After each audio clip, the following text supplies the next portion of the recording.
ನಮಸ್ಕಾರ. ವಶಿಷ್ಠ ಉದಂತ ಸುದ್ದಿವಾಹಿನಿಗೆ ಸ್ವಾಗತ. ಇಂದಿನ ಪಂಚಾಂಗ: ವೈಶಾಖ ಮಾಸ, ಕೃಷ್ಣ ಪಕ್ಷ, ಅಷ್ಟಮಿ ತಿಥಿ, ಶ್ರವಣ ನಕ್ಷತ್ರ, ಶನಿವಾರ. ಈ ದಿನ ಎಲ್ಲರಿಗೂ ಶುಭವಾಗಲಿ.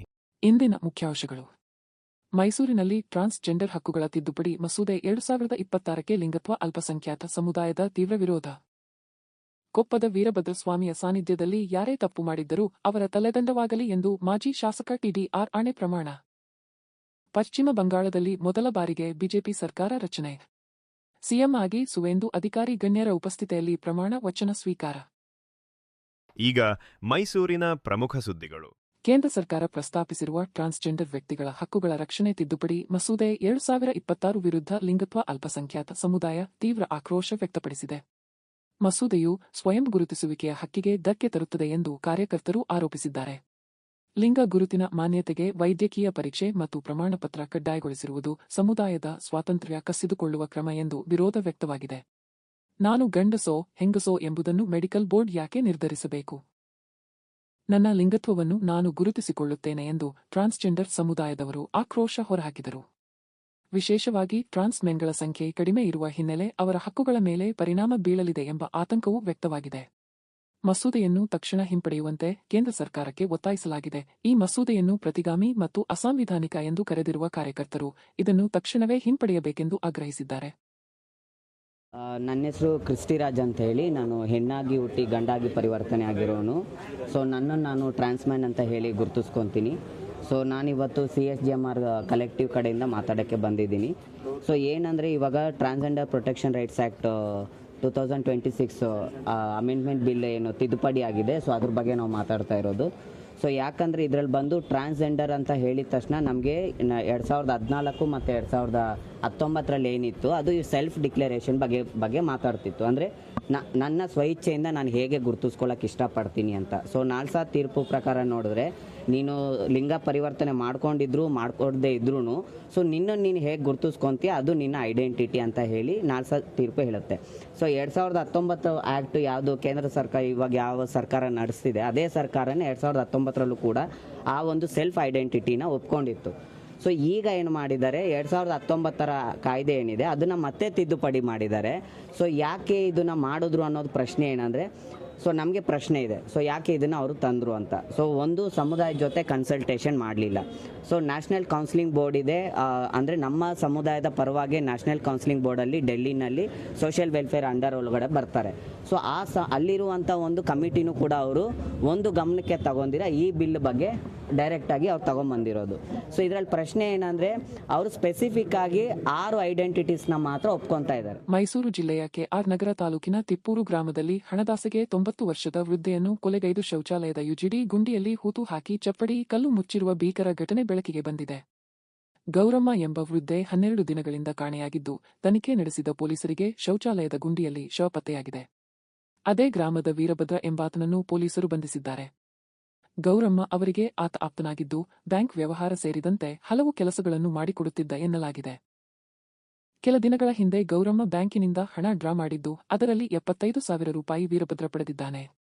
ಹಣ ವಾಪಸ್ ಕೇಳಿದಾಗ ಕೊಲೆ ಮಾಡಿ ಶವವನ್ನು ಮುಚ್ಚಿಟ್ಟಿದ್ದಾನೆ ಎಂಬ ಆರೋಪ ಕೇಳಿಬಂದಿದೆ. ಸ್ಥಳಕ್ಕೆ SP ಮಲ್ಲಿಕಾರ್ಜುನ ಬಾಲದಂಡಿ ಸೇರಿದಂತೆ ಪೊಲೀಸ್ ಅಧಿಕಾರಿಗಳು ಭೇಟಿ ನೀಡಿ ಪರಿಶೀಲನೆ ನಡೆಸಿದರು.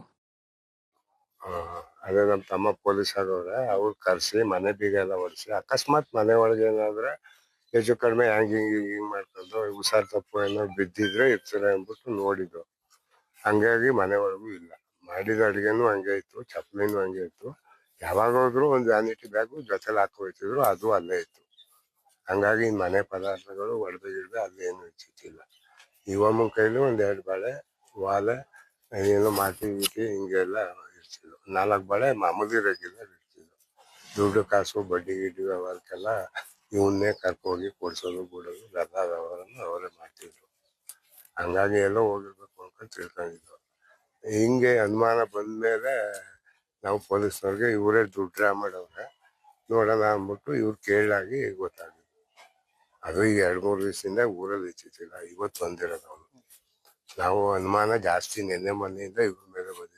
ಬೇರೆ ಕಡೆ ಎಲ್ಲಿ ಹೋದ್ರು ಇರ್ತಿಲ್ವಲ್ಲ, ಇವನ್ ಮೇಲೆ ಬರ್ತದೆ ಅಂದ್ಬಿಟ್ಟು ಹಂಗಾಗಿ ಕಾಳಜಿ ಮಾಡ್ಕೊಂಡು ಎಲ್ಲ ಮಕ್ಕಳು ಇದೆಲ್ಲ ಏನ್ ತೊಂದ್ರೆ ಇಲ್ಲ. ಅವ್ರ ಪಾಡ್ಗೆ ಅವರು ಫ್ರೀ ಆಗಿದ್ರು, ಎಲ್ಲಾರು ಹೋಗ್ಬೋದು ಬರ್ಬೋದು ಫ್ರೀ ಆಗಿದ್ರು.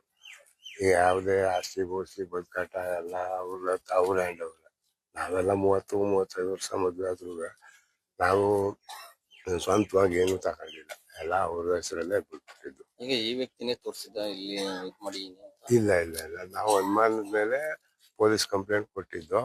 ಆ ಕಂಪ್ಲೇಂಟ್ ಮೇಲೆ ಕರ್ಕೊಂಬಂದು ಕೇಳಿದೆ. ಇವತ್ತು ಮಾಹಿತಿ ತಿಳ್ಕೊಂಡು ಆಗ ಅಲ್ಲಿ ಸ್ಲ್ಯಾಬ್ ಎಲ್ಲ ತೆಗ್ದು ನೋಡಿದಾಗ ಅಲ್ಲಿತ್ತು.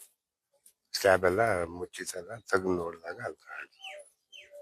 ಅರೆಸ್ಟ್ ಮಾಡಿದಾರ. ಕರ್ಕೊಂಡು ಇವನು ನಮ್ಮ 2ನೇ ತಮ್ಮ, ಇವನೇ ಬ್ಯಾಂಕಲ್ಲಿ ಚೆಕ್ ಮಾಡಿದ್ರು. ಅವ್ರು ಕೇಳಿದ.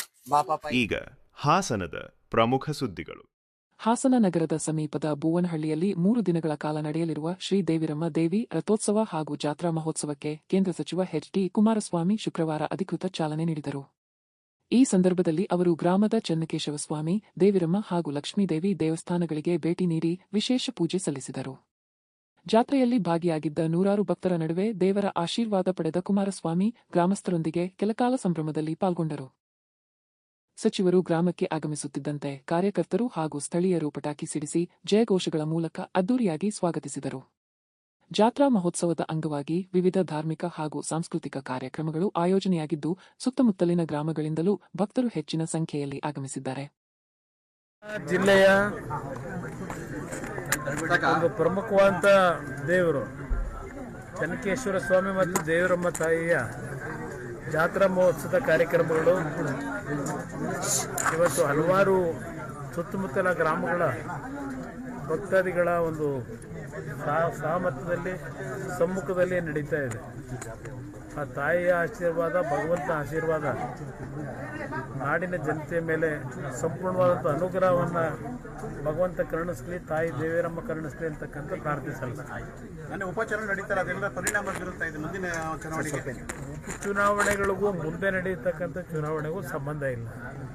ಹಿಂದೆ ಹಲವಾರು ಬಾರಿ ನೋಡಿದ್ದೀರಿ, ಸರ್ಕಾರದ ಪರವಾಗಿ ಉಪಚುನಾವಣೆಗಳಲ್ಲಿ ಫಲಿತಾಂಶ ಬಂದರು, ನಂತರ ನಡೆದಂಥ ಚುನಾವಣೆಗಳಲ್ಲಿ ಸರ್ಕಾರಗಳು ಪತನ ಆಗಿದೆ. ಅದರಿಂದ ಅದರ ಬಗ್ಗೆ ಹೆಚ್ಚಿನ ಮಹತ್ವ ಕೊಡಬೇಕಾಗಿಲ್ಲ ಅನ್ನೋದು ನನ್ನ ಅಭಿಪ್ರಾಯ. ಮುಂದಿನ ಜಿಲ್ಲಾ ಪಂಚಾಯತ್, ತಾಲೂಕು ಪಂಚಾಯತ್ ಎಲೆಕ್ಷನ್ ಅಲ್ಲಿ ನೀವು ಯಾವ ತರ ಮೂವ್ ಮಾಡ್ತೀರಿ? ಆದರೆ ಸಿದ್ಧತೆಗಳು ನಡೀತಾ ಇದೆ, ಎಲ್ಲ ಪಕ್ಷಗಳಲ್ಲೂ ನಡೀತಾ ಇದೆ, ನಮ್ಮದು ನಡೀತಾ ಇದೆ.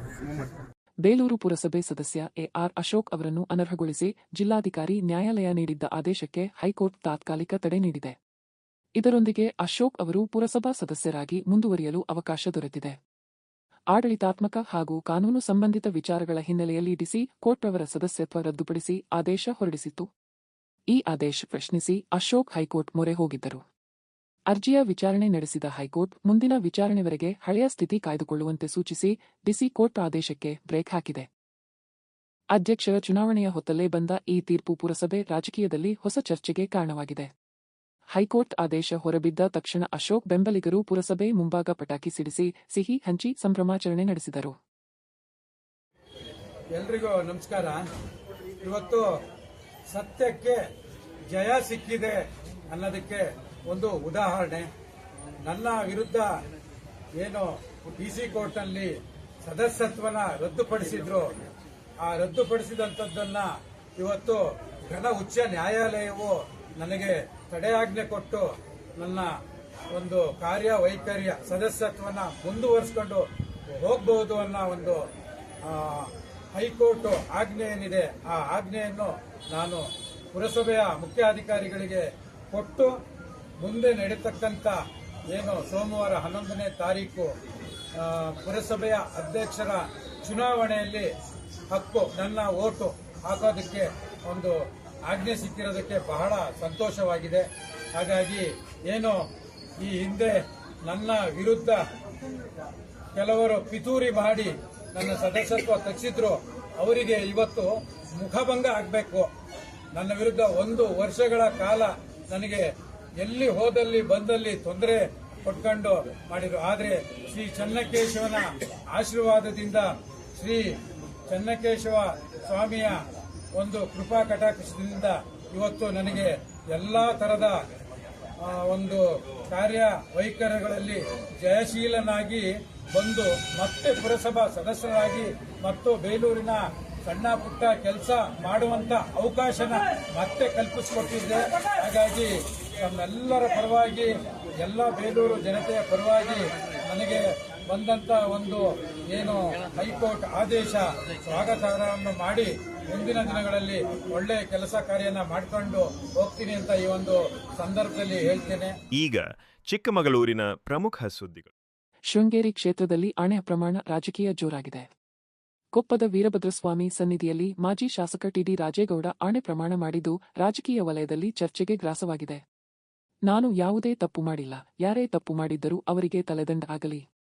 ಚುನಾವಣೆಯಲ್ಲಿ ಜನರ ಮುಂದೆ ಮತ್ತೆ ಮತ ಕೇಳಲು ಹೋಗದಂತಾಗಬೇಕು ಎಂದು ರಾಜೇಗೌಡ ದೇವರ ಎದುರು ಪ್ರಮಾಣ ಮಾಡಿದರು. ನನ್ನಿಂದ ತಪ್ಪಾಗಿದ್ದರೆ ನನಗೂ ಶಿಕ್ಷೆಯಾಗಲಿ ಎಂದು ಹೇಳುವ ಮೂಲಕ ತಮ್ಮ ವಿರುದ್ಧ ಕೇಳಿಬರುತ್ತಿರುವ ಆರೋಪಗಳನ್ನು ತಳ್ಳಿಹಾಕಿದರು. ಈ ಬೆಳವಣಿಗೆ ಕ್ಷೇತ್ರ ರಾಜಕೀಯದಲ್ಲಿ ಹೊಸ ತಿರುವು ಪಡೆದುಕೊಂಡಿದ್ದು ಬೆಂಬಲಿಗರು ಹಾಗೂ ವಿರೋಧಿಗಳ ನಡುವೆ ತೀವ್ರ ಚರ್ಚೆಗೆ ಕಾರಣವಾಗಿದೆ. ಮೊನ್ನೆ 2023ರ ಚುನಾವಣೆಯಲ್ಲಿ ಏನು ಮತ ಎಣಿಕೆ ಆಯಿತು, ಅದರಲ್ಲಿ 201 ಮತಗಳ ಅಂತರದಿಂದ ನಾನು ಜಯಶೀಲನಾಗಿದ್ದೆ. ಅದೇ ಏನು ನ್ಯಾಯಾಲಯದ ಒಂದು ಆದೇಶದಂತೆ ಮರು ಎಣಿಕೆ ಆಗುವಂತ ಸಂದರ್ಭದಲ್ಲಿ ನನಗೆ ಬಂದಂತ 255+2 ಮತಗಳನ್ನ ಇನ್ವ್ಯಾಲಿಡ್ ಮಾಡುವ ಮುಖಾಂತರ ನನ್ನನ್ನು ಸೋಲಿಸುವಂತೆ ಮಾಡಿದ್ದಾರೆ. ಇದು ಸಂವಿಧಾನದ ವಿರೋಧಿ ಒಂದು ಕಾರ್ಯಕ್ರಮ, ಜೊತೆಗೆ ಸಂವಿಧಾನದ ಕಗ್ಗೊಲೆ.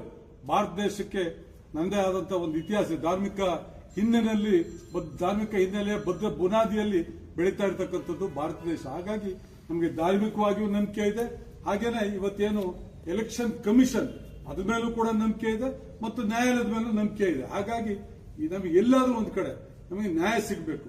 ಸುಧೀರ್ ಕುಮಾರ್ ಮುರಳಿ ಅವರು ಹೇಳಿದಾಗೆ ಏನಾದ್ರೂ ನಾವು ತಪ್ಪು ಮಾಡಿದ್ರೆ, ನಮ್ಮ ಕಡೆ ಯಾರು ತಪ್ಪು ಮಾಡಿದ್ರೆ ಖಂಡಿತವಾಗಿ ಎಲ್ಲ ಶಿಕ್ಷೆಯನ್ನ ನಮಗೆ ಕೊಡು ಅಂತ ಹೇಳಿ ನಾವು ಪ್ರಾರ್ಥನೆ ಮಾಡ್ತೇವೆ.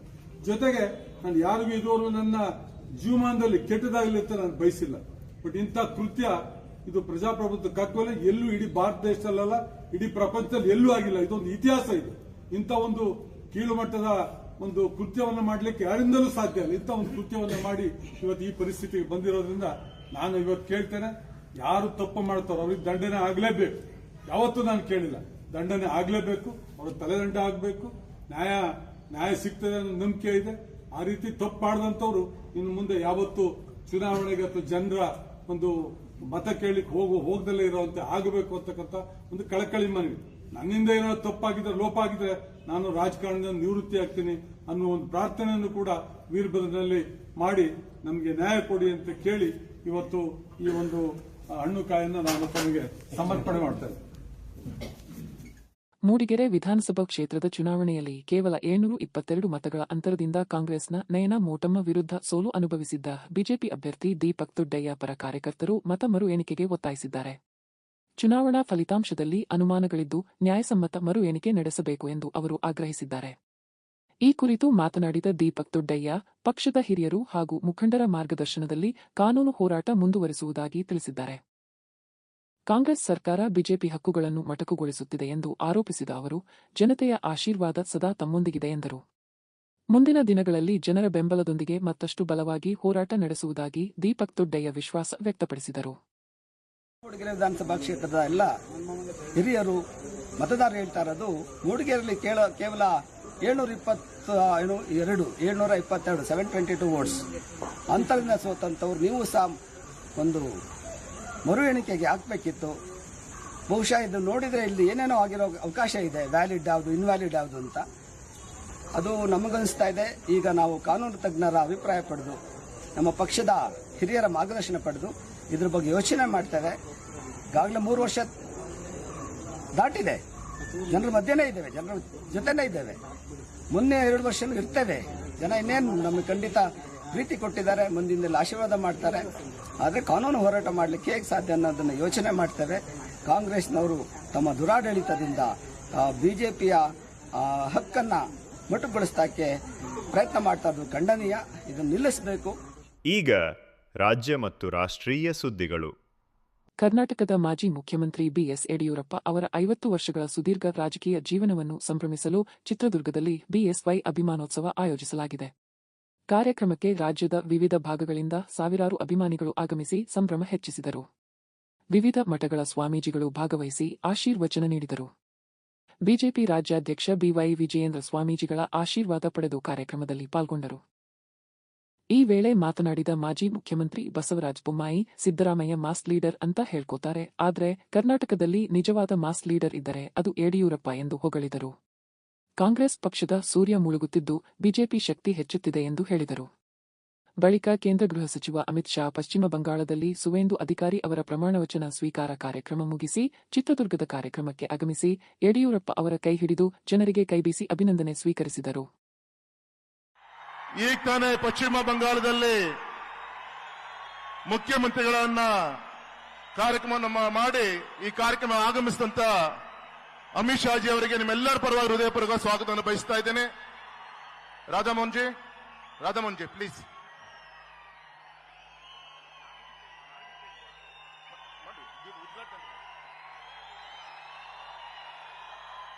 श्री अमित शाह जी को बहुत बहुत स्वागत. जोरदार तालियों के साथ लेट्स ऑल वेलकम.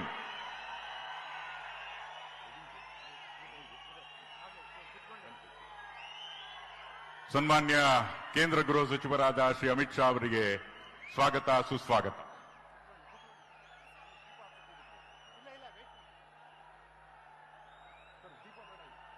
ಕಾರ್ಯಕ್ರಮಕ್ಕೆ ಇದೀಗ ಶ್ರೀ ಅಮಿತ್ ಶಾ ಅವರು ಆಗಮಿಸಿ ಎಲ್ಲರ ಮನ ಗೆದ್ದಿದ್ದಾರೆ. ಪರಮ ಪೂಜ್ಯ ಸ್ವಾಮೀಜಿಗಳ ದಿವ್ಯ ಸಾನ್ನಿಧ್ಯದಲ್ಲಿ ಶ್ರೀ ಅಮಿತ್ ಶಾ ಅವರು ದೀಪವನ್ನು ಬೆಳಗಿಸಿ ಶ್ರೀ ಬಿಎಸ್ ಯಡಿಯೂರಪ್ಪ ಅವರ 5 ದಶಕಗಳ ಸಾರ್ಥಕ ಅವಿಶ್ರಾಂತ ಸೇವೆಗೆ ಅಭಿನಂದನೆಯನ್ನು ಸಲ್ಲಿಸ್ತಾ ಇದ್ದಾರೆ. ನಿಮ್ಮ ಜೋರಾದ ಕರ್ತಾಡದೊಂದಿಗೆ let's all give a huge round of applause. ಜೋರ್ದಾರ್ ತಾಲಿಯೋं के साथ ಶ್ರೀ ಬಿಎಸ್ ಯಡಿಯೂರಪ್ಪ ಅವರಿಗೆ ಅಭಿನಂದನೆಗಳು. ಈ ಅಭಿಮಾನೋತ್ಸವದಲ್ಲಿ ಒಂದೇ ಒಂದು ಆಡಳಿತ ಪಕ್ಷದ ಸೂರ್ಯ ಮುಳುಗ್ತಾ ಇದೆ, ನಮ್ಮ ಪಕ್ಷದ ಸೂರ್ಯ ಉದಯ ಆಗ್ತಾ ಇದೆ.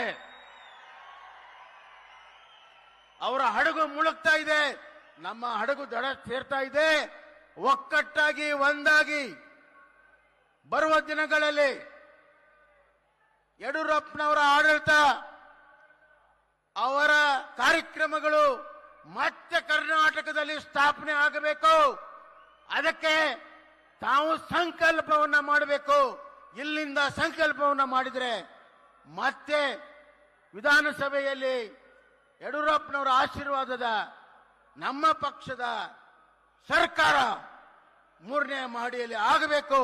ಕರ್ನಾಟಕ ಮಾತೆಯ ಆ ಭುವನೇಶ್ವರಿಯ ಮಾತೆಯ ಸೇವೆಯನ್ನ ಮಾಡುವಂತ ಅವಕಾಶ ನಿಮ್ದಾಗಲಿ. ಆ ಭುವನೇಶ್ವರಿ ಆಶೀರ್ವಾದ, ಆ ಚಾಮುಂಡೇಶ್ವರಿ ಆಶೀರ್ವಾದ ಎಲ್ಲರಿಗೂ, ಈ ದುರ್ಗಾ ಮಾತೆಯ ಆಶೀರ್ವಾದ ಎಲ್ಲರಿಗೂ ಸಿಗ್ಲಿ. ಕರ್ನಾಟಕದಲ್ಲಿ ಏಕಮಯ ಮಾಸ್ ಲೀಡರ್ ಯಾರಾದರೂ ಇದ್ರೆ ಅದು ಯಡಿಯೂರಪ್ಪ ಸಾಹೇಬ್ರು ಅನ್ನುವಂತ ಮಾತನ್ನ ನಾನು ಹೇಳಕ್ಕೆ ಇಚ್ಛೆಪಡ್ತೇನೆ. ನಮ್ಮ ರಾಜ್ಯದ ಮುಖ್ಯಮಂತ್ರಿಗಳು ಮಾಸ್ ಲೀಡರ್ ಅಂತಾರೆ. ನಾನು ಹೇಳ್ತೀನಿ, ಇವತ್ತಿನ ಈ ಜನಸಾಗರವನ್ನ ನೋಡಿದಾಗ ತಾವು ಎಲ್ಲಿ ಇಷ್ಟು ಕೂತಿದ್ದೀರಿ, ಇದರ 10-20 ಪಟ್ಟು ಜನ ಹೊರಗಡೆ ಇದ್ದಾರೆ. ಬಹಳ ಜನ ಚಿತ್ರದುರ್ಗಕ್ಕೆ ಬರಕ್ ಸಾಧ್ಯ ಆಗಿಲ್ಲ.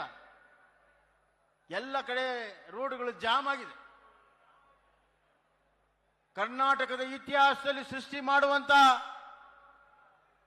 ಈ ಬೃಹತ್ ಜನಶಕ್ತಿ ಸನ್ಮಾನ್ಯ ಯಡಿಯೂರಪ್ಪನವರು ಕರ್ನಾಟಕದಲ್ಲಿ ಏಕಮಯ ಮಾಸ್ ಲೀಡರ್ ಯಾರಾದರೂ ಇದ್ರೆ ಅದು ಯಡಿಯೂರಪ್ಪ ಸಾಹೇಬ್ರು ಅನ್ನುವಂತ ಮಾತನ್ನ ನಾನು ಹೇಳಕ್ಕೆ ಇಚ್ಛೆಪಡ್ತೇನೆ.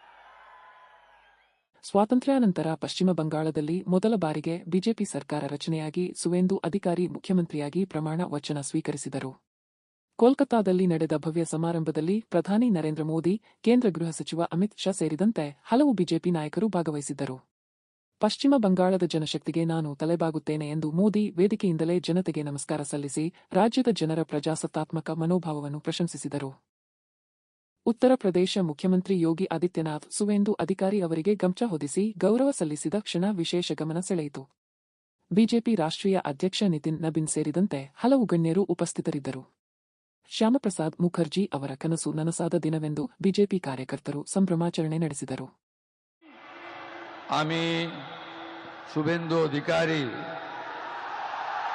ঈশ্বরের নামে শপথ করিতেছি যে বিধি দ্বারা স্থাপিত ভারতের সংবিধানের প্রতি আমি অকৃত্রিম নিষ্ঠা ও আনুগত্য পোষণ করিব।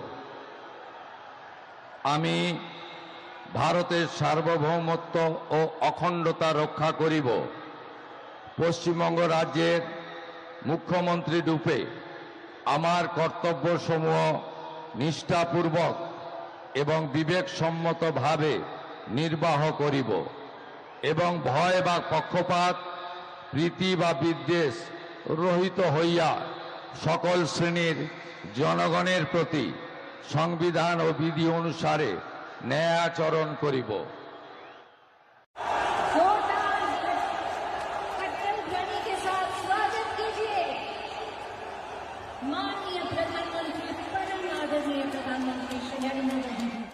ಮತ್ತೊಮ್ಮೆ ಮುಖ್ಯಾಂಶಗಳು.